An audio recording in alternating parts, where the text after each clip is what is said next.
everyone and welcome to today's video. This is a B1 level writing lesson, and today we're going to be learning how to write a letter of apology. So we're going to look at these scenarios and just think about how you would feel. Karen invited 6 friends to dinner. 1 hour before the dinner, Suzanne sends a text message. Sorry, Karen, Jeff and I can't make it tonight. We'll call Tom. You always get a takeout coffee each morning from Cafe Early Bird. This morning, a new staff member served you. She didn't smile, and she didn't look at you when she took your money. When you said, "Have a nice day," she said nothing in return. So have you ever had any of the following situations happen to you?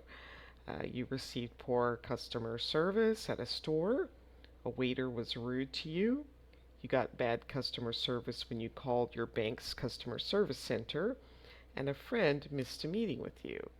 And how did you react? And did you explain to the person how you felt? So now we're going to read the emails and then answer the questions. Why do Alice and Sarah write an apology email? And what are the relationships between the senders and the recipients?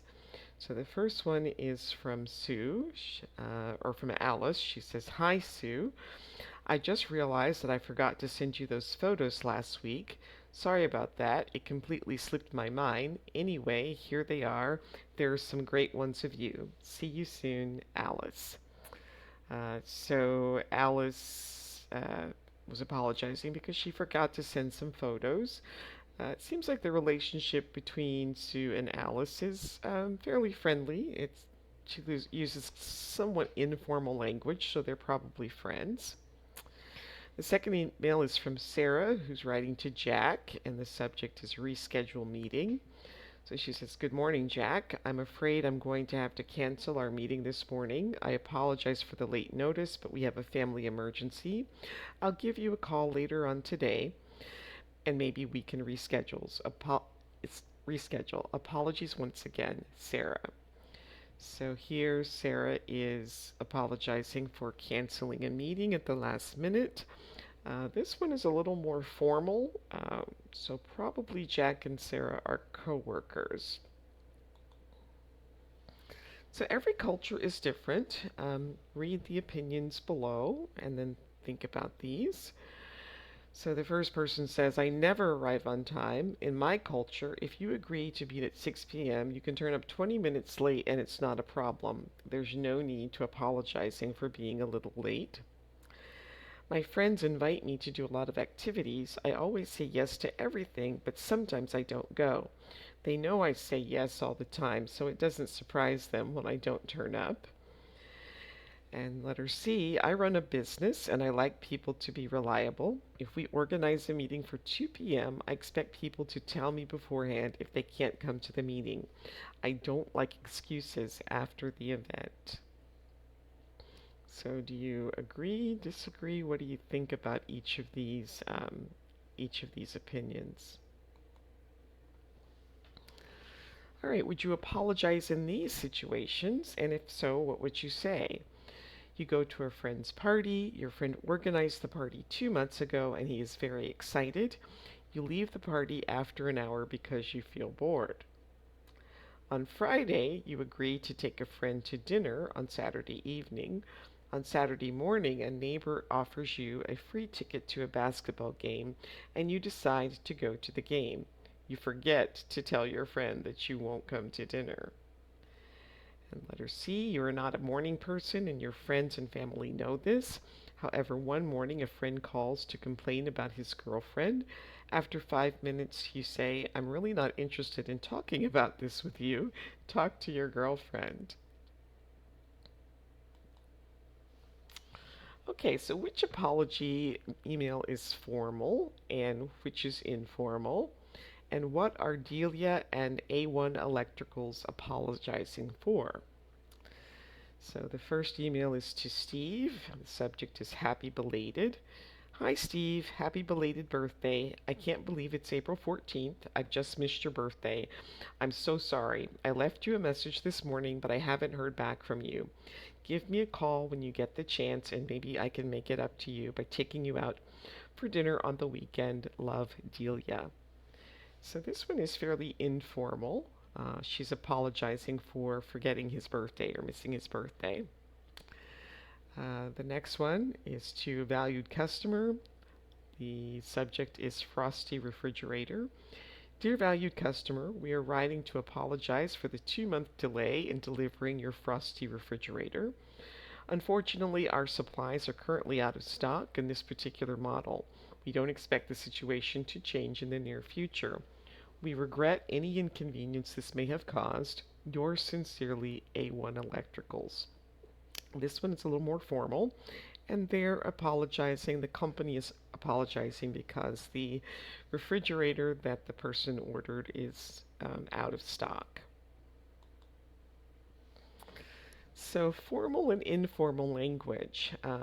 These are just some examples. So, formal language: Dear Mrs. Cavendish, I regret to inform you we are writing to apologize.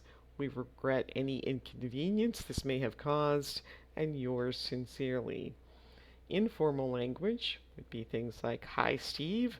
I realize I'm really sorry. Sorry about that, and apologies once again. Okay, so Rebecca's wedding is next week, and Angie accepted her invitation months ago. Now Angie can't go to the wedding, and she needs to tell Rebecca. So, what do you think happened? If you were Angie, what would you do? And do you think this is a difficult situation? So, think about those questions. All right, so now you're going to use the words and phrases in the boxes to complete Angie's email.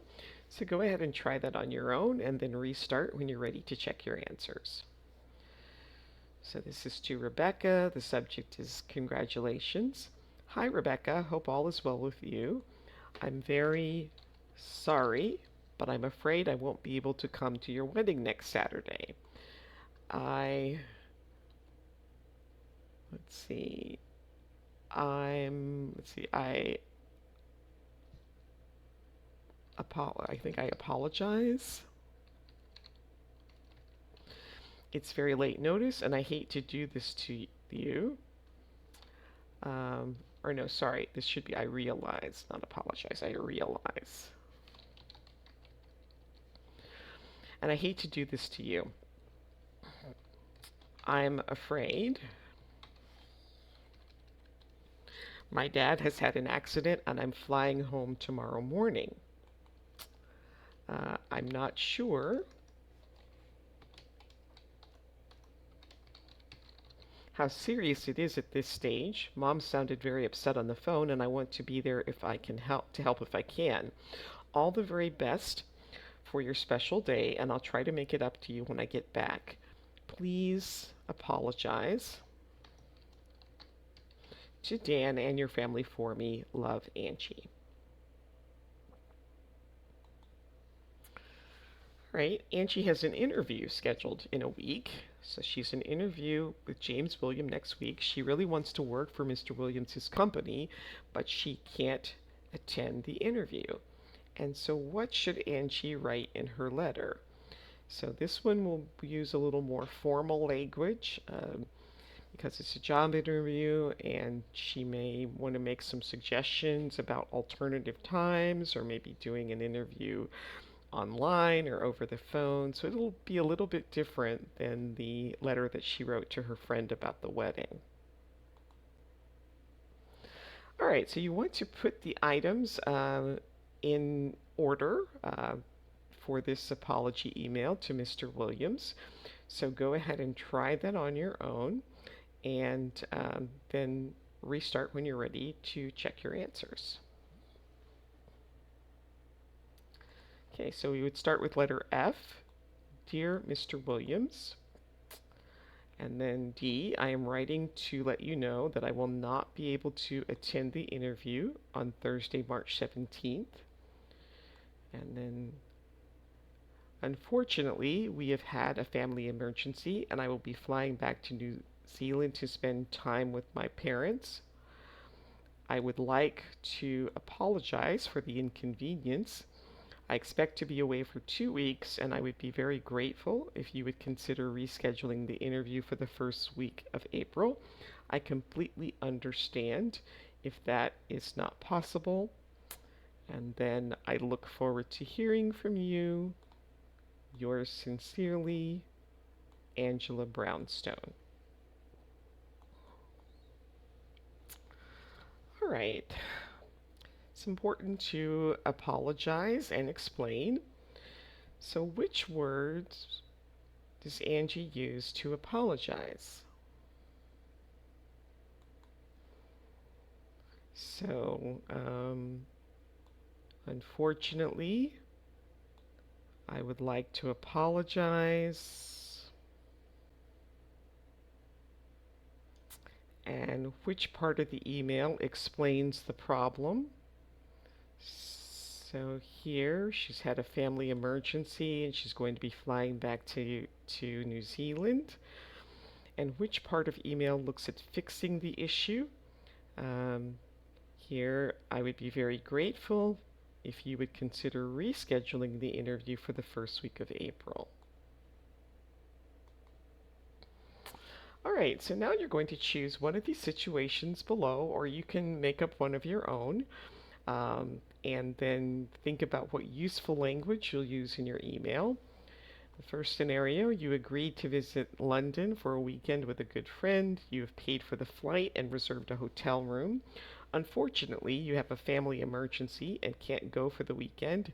It's Monday and the flight to London leaves on Wednesday. The other scenario, your best friend had a dinner party last night. You weren't feeling very well, but you went to the party. During the evening, you had an argument with another guest at the table. You left the dinner party first at around 9:30 p.m. So think about the scenario that you chose and decide whether you're going to use formal or informal language. Think about how you'll start the email. How are you going to apologize? What explanation will you give? Will you offer to do something to fix the situation? And how will you close the email? That brings us to the end of today's video. Please like, subscribe, share, leave a comment, and I hope to see you again next time. Thanks for watching. Bye.